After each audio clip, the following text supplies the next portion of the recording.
Hi, my name's Mark. I'm here to show you my wife's Chevrolet Suburban. Howdy. This is a 2003 that I've added a fourth row seat to. Seen quite a bit of inquiries in there to see how it's done. So I'll give you an idea how it worked out for us. Ultimately, pretty easy project. Cost, I don't know, I have less than $200 into this project. And it took 2 to 3 hours to do once you had the parts. And it goes in here pretty easily. So, obviously all we're doing is, procuring a third row seat from a junkyard and then installing it, figuring out how to do the floor pattern and getting it in there. So in this case, we have it front facing.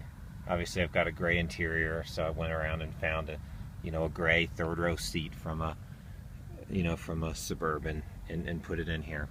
Actually, you've got the Chevrolet branded this car as a Yukon something, GMC Yukon, Chevrolet Suburban, or a Cadillac Escalade.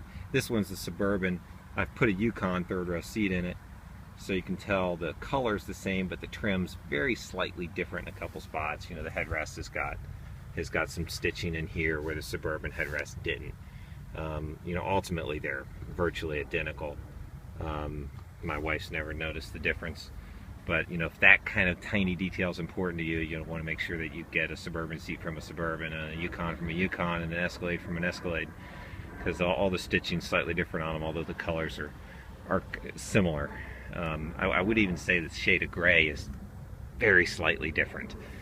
All right, you don't give a hoot about that. You care about how it fits in here and the functionality of it, which way you want it to face. My wife has a very strong opinion that she does not like it forward facing as it is. That is only to do with groceries. We've got 9 kids, and we have to feed 9 kids, so she goes grocery shopping and tries to put the groceries in the Suburban, and they just don't fit anymore.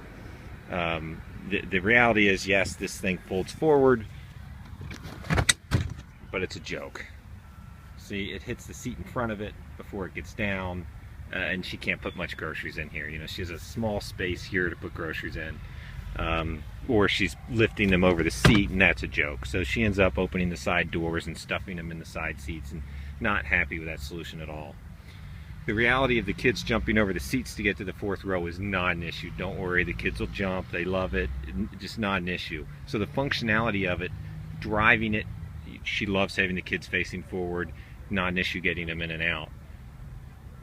It's all about the loss of storage space in terms of her preference to have the seat turned around. To turn the seat around wouldn't take me an hour to do, or I've just been a lazy husband in that regard, I guess.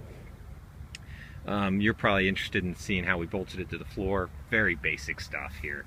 You'll see when you remove the seat from the junkyard that you've got a little loop here, whatever you want to call it, a bar, that was in the floor of the Suburban that you're taking the seat out of. The seat requires 5 of these bars.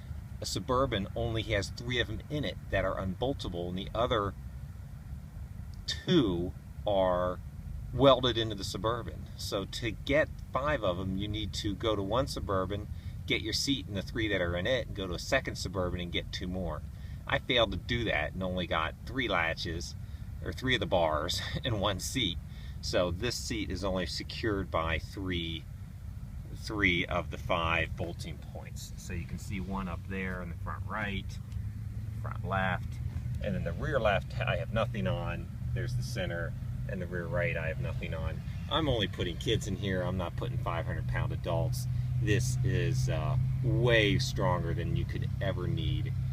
Not an issue in terms of safety, only having 3 of the 5 in here.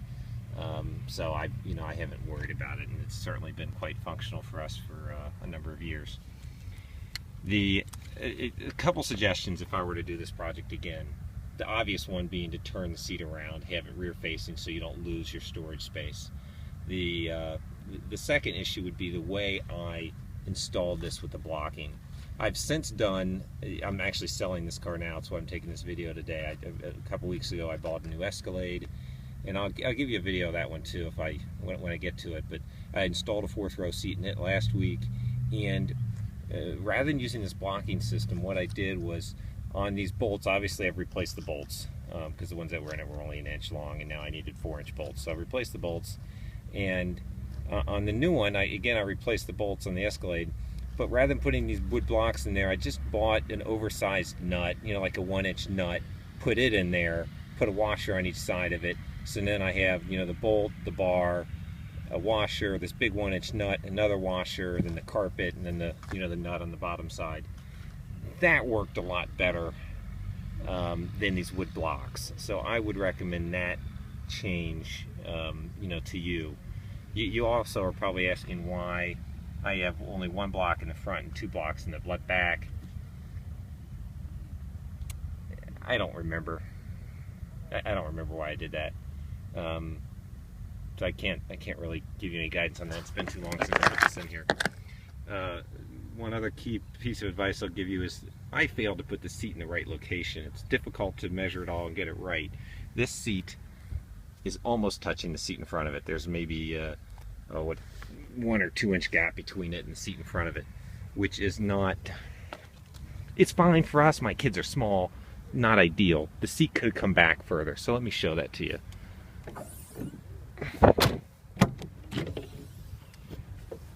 If you do this installation right, you can get this seat inside of this piece of trim here so that the seat is literally should be touching the tailgate when the tailgate's shut. On this side you'll see I've got a little closer, but you could still, I still could have brought this back another, say, 1/2 inch on this side, or if I shifted the seat slightly left, I could get maybe another inch out of it going backwards.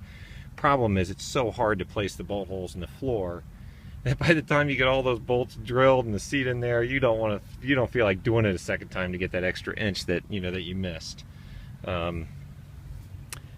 So, you know, I don't have a tape measure with me, or I could give you a little bit of guidance on exactly how far back this first bolt is. Hopefully you can get some perspective from this video of you know, where that alignment is. All right, so my thoughts and a quick look at my Chevy Suburban. Have a good one.